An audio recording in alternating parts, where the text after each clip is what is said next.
আসসালামু আলাইকুম, আমি রুবায়েত হোসেন বাপন। আমার আইডি 83 অ্যান্ড আমার পার্টনার আইডি হচ্ছে 82। আমাদের যে প্রজেক্টটা ছিল সেটা হচ্ছে overheat detector with auto cut off system using opamp. এই প্রজেক্টের অবজেক্টিভটা হলো যে এখানে আমরা একটা টেম্পারেচার থ্রেশহোল্ড হিসেবে সেট করতে পারবো। সেই টেম্পারেচারের চেয়ে বেশি টেম্পারেচার যদি থাকে তাহলে আমাদের এই সার্কিটটা সেটা ডিটেক্ট করবে, এবং সেই টেম্পারেচারটা কমানোর জন্য এখানে আমরা কুলিং সিস্টেম হিসেবে একটা ফ্যান বা একটা মোটর ঘোরাবো। পাশাপাশি এই টেম্পারেচারটা যদি খুব একটা অল্প সময়ের জন্য এখানে স্থায়ী থাকে, 1 সেকেন্ড বা 2 সেকেন্ডের জন্য, তাহলে আমাদের ফ্যানটা 1 বা 2 সেকেন্ড চলার পর বন্ধ হয়ে যাওয়ার কথা। কিন্তু আমরা চাই একটা নির্দিষ্ট সময় এটা চালু থাকবে, তারপর বন্ধ হবে। এটা আমরা টাইমার ইউজ করে করব। আচ্ছা, এই প্রজেক্টে যে কম্পোনেন্টগুলো ইউজ করা হয়েছে, টেম্পারেচার সেন্সর হিসেবে একটা LM35, তারপর একটা কম্পারেটর হিসেবে LM358, তারপর এখানে একটা 555 টাইমার ইউজ করা হয়েছে যাতে ফ্যানটা অল্প সময় চালু রাখা যায়। আর এই 555 টাইমারকে ট্রিগার করার জন্য এখানে একটা বিজিটির সাহায্য নেওয়া হয়েছে।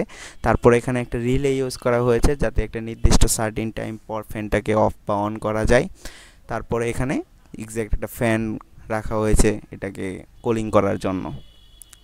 আচ্ছা, এখানে যে টেম্পারেচার সেন্সর হিসেবে ইউজ করা হয়েছে LM35 একটা টেম্পারেচার সেন্সর যেটা ইনপুট হিসেবে টেম্পারেচার নেয় এবং আউটপুট হিসেবে একটা ভোল্টেজ শো করে থাকে। সাধারণত প্রতি ডিগ্রি সেলসিয়াসের জন্য এটা 10 মিলিভোল্ট বা 0.01 ভোল্ট প্রদর্শন করে থাকে। টেম্পারেচারের সাথে ভোল্টেজের রিলেশনটা সাধারণত লিনিয়ার। তাপমাত্রা বাড়লে ভোল্টেজ বাড়ে এবং তাপমাত্রা কমলে ভোল্টেজ কমে। LM35 যে আউটপুট ভোল্টেজটা সেটা আমরা কম্পারেটরের নন ইনভার্টিং টার্মিনালে ইউজ করেছি। তারপর আমাদের যেটা আছে সেটা হচ্ছে কম্পারেটর LM358। এটা একটা ডুয়াল অপারেশনাল এমপ্লিফায়ার, যেটা একই সাথে দুইটা সেপারেট অপএম একসাথে থাকে এর ভিতরে, এবং দুইটা সিগন্যাল কম্পেয়ার করে এটা আউটপুট হিসেবে একবার লজিক 1 এবং লজিক 0, মানে একবার হাই ভোল্টেজ বা লো ভোল্টেজ বা গ্রাউন্ড বা 0 ভোল্টেজ দিয়ে থাকে। তারপর আমরা যেটা ইউজ করেছি সেটা হচ্ছে ভোল্টেজ ডিভাইডার সার্কিট। তো আমাদের কম্পারেটরের দুটো টার্মিনাল ইনপুট হিসেবে ছিল, একটা হচ্ছে নন ইনভার্টিং টার্মিনাল, একটা ইনভার্টিং টার্মিনাল। নন ইনভার্টিং টার্মিনালে আমরা সাধারণত LM35 এর আউটপুটটা ইনপুট হিসেবে নিয়েছি, এবং ইনভার্টিং টার্মিনালে আমরা একটা পটেনশিওমিটারের সাহায্যে আগে থেকে একটা ভোল্টেজ সেট করে রেখেছি যেটা হচ্ছে থ্রেশহোল্ড ভোল্টেজ। এর উপর টেম্পারেচার যখন এর চেয়ে বেশি ভোল্টেজ প্রদর্শন করবে তখন সেই সার্কিটটা বা কম্পারেটরটা হাই ভোল্টেজ প্রদর্শন করবে। আচ্ছা, লাস্টলি আমরা যেটা জানবো সেটা হচ্ছে 555 টাইমার। তো এটা হচ্ছে একটা ইন্টিগ্রেটেড সার্কিট যেটা 3টা মোডে কাজ করে। একটা হচ্ছে মনোস্টেবল মোড, আরেকটা হচ্ছে অ্যাস্টেবল মোড, অ্যান্ড লাস্টে হচ্ছে বাইস্টেবল মোড। আমরা প্রজেক্টটায় যে মোডটা ইউজ করেছি সেটা হচ্ছে মনোস্টেবল মোড। মনোস্টেবল মোড হচ্ছে একটা স্টেবল পজিশনে থাকবে এবং একটা ট্রিগার আসার পর সেটা কিছুক্ষণ সময়ের জন্য আনস্টেবল থেকে আবার স্টেবল পজিশনে ফেরত আসবে। তো আমরা প্রজেক্টে তেমনটাই চেয়েছিলাম যে যখন ফ্যানটা অফ করা হবে বা টেম্পারেচারটা যখন লো করা হবে তখন যেন একটা সার্টেন টাইম সেটা অন থেকে তারপর আবার অফ হয়ে যায়। তো এখানে আমরা ট্রিগার হিসেবে একটা বিজিটি থেকে আউটপুটটা ট্রিগার হিসেবে এখানে ইউজ করা হয়েছে, এবং সেই ট্রিগারের উপরে বেস করে এটা কিছুক্ষণ অন থাকার পর আবার অফ হয়ে গেছে।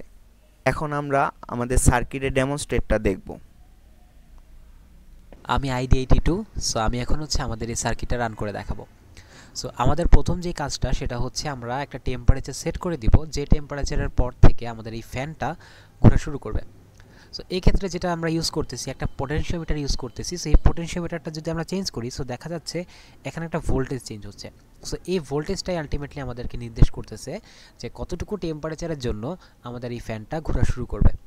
সো এক্ষেত্রে হচ্ছে 0.5 ভোল্টে সেট করা আছে। সো এটা হচ্ছে 50 ডিগ্রি সেন্টিগ্রেড টেম্পারেচারের পর থেকে বা 50 ডিগ্রি সেন্টিগ্রেড টেম্পারেচার হইলে আমাদের এই ফ্যানটা ঘোরা শুরু করবে।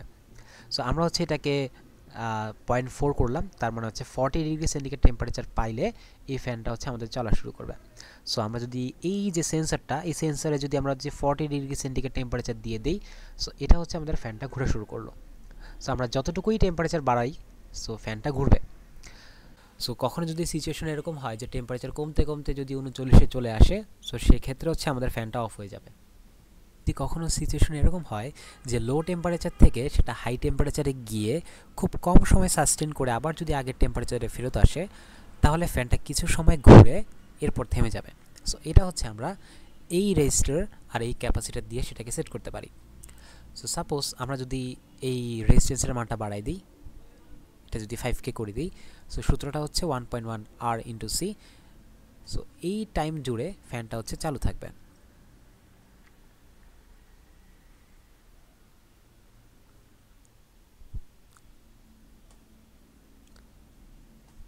সো এই যে কিছু সময়ের জন্য যে ফ্যানটা চালু থাকতেছে সেটা হচ্ছে আমরা কন্ট্রোল করতেছি এই যে টাইমারটা দিয়ে।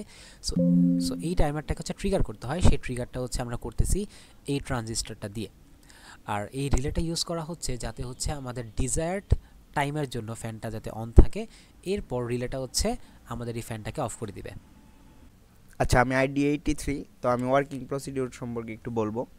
তো এখানে যে কম্পারেটরটা ইউজ করা হচ্ছে তার দুইটা টার্মিনাল, একটা হচ্ছে নন ইনভার্টিং টার্মিনাল, ইনভার্টিং টার্মিনাল। নন ইনভার্টিং টার্মিনালে আমরা সাধারণত ওই যে LM35 এর আউটপুট ভোল্টেজটা নিয়েছি, আর ইনভার্টিং টার্মিনালে আমরা পোটেনশিওমিটারের মাধ্যমে যে ফিক্সড ভোল্টেজটা সেটা ইউজ করেছি।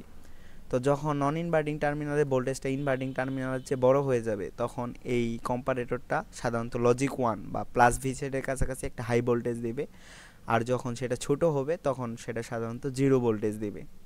তো এটা যদি আমরা দেখি, যখন টেম্পারেচার 40 করা হলো তখন সেটা 0.40 ভোল্টেজ, যেটা আমরা আগে থেকে সেট করে রেখেছিলাম সেটা থেকে বড় বা সমান হয়েছে, তার জন্য সেটা এখন 3.78 ভোল্টেজ দিচ্ছে।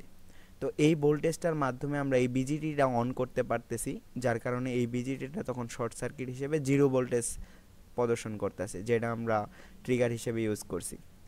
আবার যখন আমরা টেম্পারেচার কমাচ্ছি 40 থেকে 39-এ নিয়ে যাচ্ছি, তখন সেটা নন ইনভার্টিং টার্মিনালের ভোল্টেজটা ইনভার্টিং টার্মিনাল চেয়ে কম হয়ে যাচ্ছে, যার কারণে আউটপুটে একটা 0 ভোল্টেজের কাছাকাছি ভোল্টেজ বা লজিক 0 যেটা সেটা আসতেছে, যার কারণে তখন ট্রানজিস্টরটা অফ থাকতেছে। ট্রানজিস্টর অফ থাকার ফলে আমরা যে এই ট্রানজিস্টরের টার্মিনালের ভোল্টেজটা সেটা আমরা এই বিসিসি থেকে যে ভোল্টেজটা আসতেছে সরাসরি সেই ভোল্টেজটাই দেখতে পারতাছি। তো এর মাধ্যমে আমরা এই রিলেটাকে একটা নির্দিষ্ট টাইম জুড়ে এর রেসপেক্টে একটা ভোল্টেজ রাখতে পারতাছি। তো যতক্ষণ জুড়ে রিলের রেসপেক্টে একটা ভোল্টেজ থাকবে ততক্ষণ রিলেটা এনার্জাইজড হবে এবং ওই রিলেটা সার্কিটটাকে অন করবে এবং ফ্যানটা ঘুরবে। আবার যখন এটা টেম্পারেচার কমে যাবে তখন রিলেটা ডিএনার্জাইজড হয়ে যাবে এবং আবার ফ্যানটা অফ হয়ে যাবে। আচ্ছা, এখানে রিলের প্যারালালি আমরা একটা ডায়োড ইউজ করেছি। এটার কাজ হচ্ছে যখন আমাদের রিলেতে ভোল্টেজ আসে এটা এনার্জাইজড হয়, এখানে একটা ম্যাগনেটিক ফিল্ড ক্রিয়েট হয়। তো যখন কারেন্ট সাডেনলি এই কয়েলে থাকে না, তখন এটা ম্যাগনেটিক ফিল্ডগুলো কলাপস করার পরে একটা ভোল্টেজ স্পাইক ক্রিয়েট হয়, যেটা কম্পোনেন্টগুলোকে নষ্ট করতে পারে। এই ভোল্টেজ স্পাইক থেকে কম্পোনেন্টগুলোকে প্রিভেন্ট বা রক্ষা করার জন্য আমরা সাধারণত এই ডায়োডটা ইউজ করে থাকি। আচ্ছা, আরেকটা জিনিস যেটা আমরা যে খুব অল্প সময়ের জন্য যদি তাপমাত্রা বেড়ে আবার কমে যায় তখন ফ্যানটা কিছু সময় অন রেখে তারপর আবার অফ করতে হবে, তার জন্য আমরা 555 টাইমার ইউজ করছিলাম।